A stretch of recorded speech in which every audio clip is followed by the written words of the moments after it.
My husband's family tried to convince everyone I was crazy, so I recorded them plotting against me. It started 3 months after I married Garrett. His mother would make these little comments during Sunday dinners. How I seemed overwhelmed by simple conversations. How I misremembered things that happened the week before. At first, I thought she was just being protective of her son. Then his sister started chiming in. Poor Garrett, she'd sigh dramatically. You're so patient with her episodes. Episodes? I'd been a high school teacher for 6 years.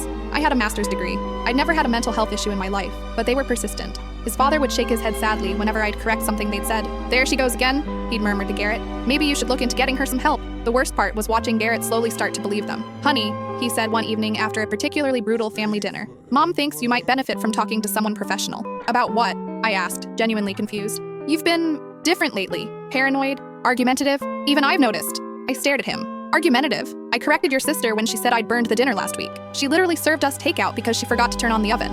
See? He said gently.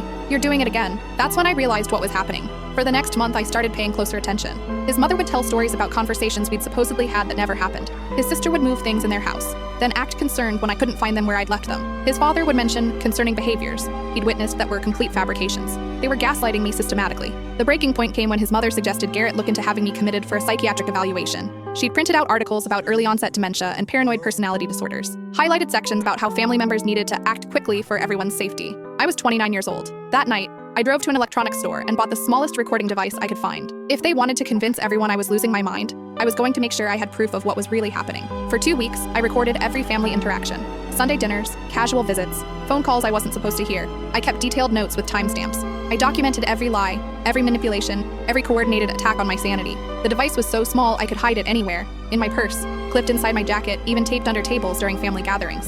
They had no idea their every word was being captured. The first recording that made my blood run cold was his sister talking to their mother on the phone. I'd arrived early for dinner and was waiting in the living room when I heard her voice from the kitchen. She's getting suspicious, his sister said. Yesterday, she asked me directly if I'd moved her keys. What did you tell her? His mother asked. I acted concerned and suggested she make a doctor's appointment. Told her memory issues run in families sometimes.